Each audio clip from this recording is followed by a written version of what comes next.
விக்கிரவாண்டி இடைத்தேர்தலில் வாக்குறுதி கொடுத்தீரே, வாக்குறுதி கொடுத்தீரே, என்னாச்சு என்னாச்சு?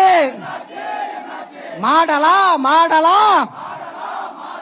ஸ்டாலின் அவர்களே, ஸ்டாலின் அவர்களே, நம்பிக்கை துரோகம் செய்வதுதான் திராவிட மாடலா? கண்டிக்கின்றோம் கண்டிக்கின்றோம் கண்டிக்கின்றோம் கண்டிக்கின்றோம். வன்னியர் விரோத ஸ்டாலின் அரசை வன்மையாக கண்டிக்கின்றோம். தடை இல்லை, தடை இல்லை.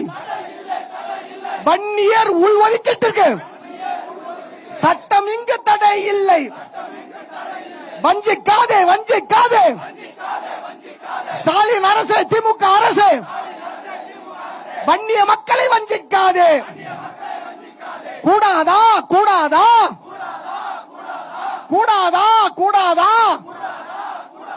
கல்லு உடைக்கிற வன்னிய சாதி கலெக்டராக கூடாதா கூடாதா கூடாதா? கட்டட வேலை செய்யற வன்னிய கமிஷனாக கூடாதா?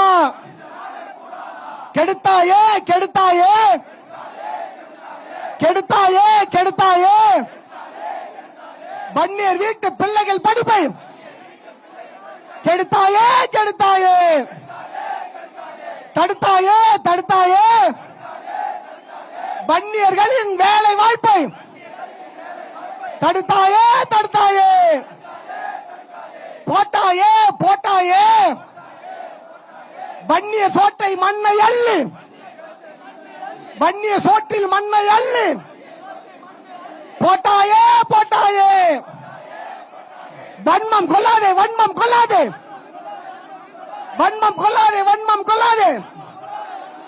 ஸ்டாலின் அரசு, திமுக அரசு வன்னியர்கள் மீது வன்மம் கொள்ளாதே. காட்டாதே காட்டாதே. சாதி வாரி கணக்கெடுக்க மத்திய அரசை காட்டாதே. முடியாதா முடியாதா?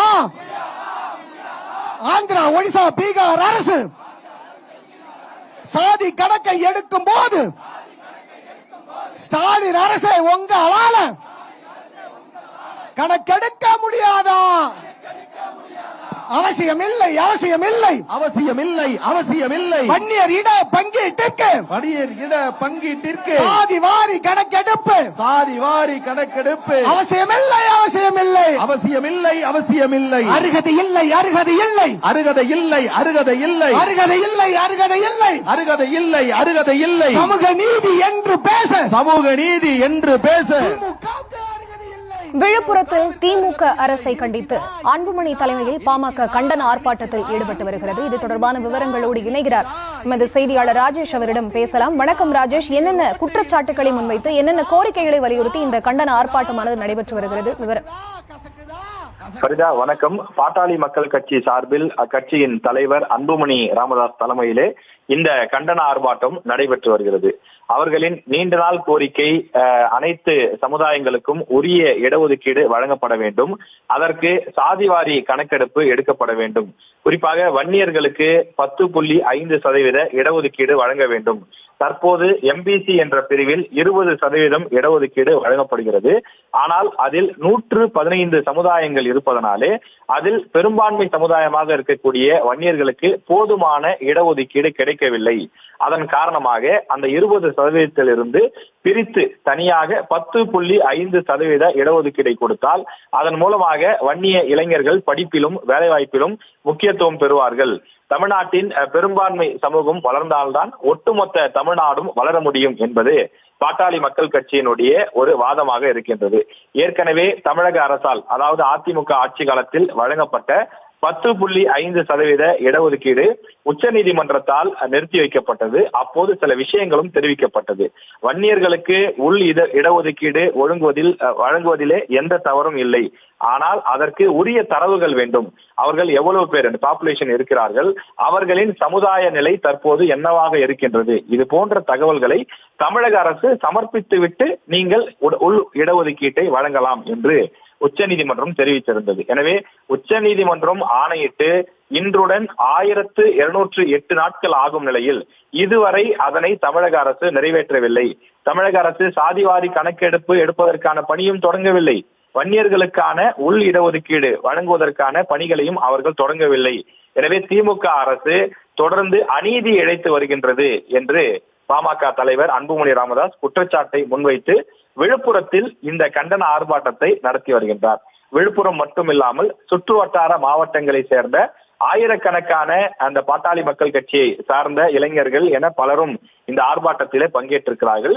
இன்று அந்த ஆர்ப்பாட்டத்தை நடத்துவதற்கான காரணம் ஜூலை 20 என்பது வன்னியர் சங்கம் தொடங்கப்பட்ட நாள். எனவே இந்த வன்னியர் சங்கம் தொடங்கப்பட்ட நாளிலே வன்னியர்களுக்கு உள் இடஒதுக்கீடு வேண்டும் என்ற அடிப்படையிலே அவர்கள் இந்த கவனஈர்ப்பு போராட்டத்தை தொடங்கி நடத்தி வருகின்றார்கள். தொடர்ந்து இந்த சமூக நீதி மற்றும் அனைத்து கட்சியினருக்கும், அதாவது அனைத்து சமுதாயத்தினருக்கும் வழங்கப்பட வேண்டிய இடஒதுக்கீடு, ஜாதிவாரி கணக்கெடுப்பு எடுக்கப்பட வேண்டியதன் அவசியம் குறித்தெல்லாம் விரிவாக அன்புமணி பேச இருக்கிறார் என்றும் அந்த கட்சியினர் தெரிவித்திருக்கிறார்கள்.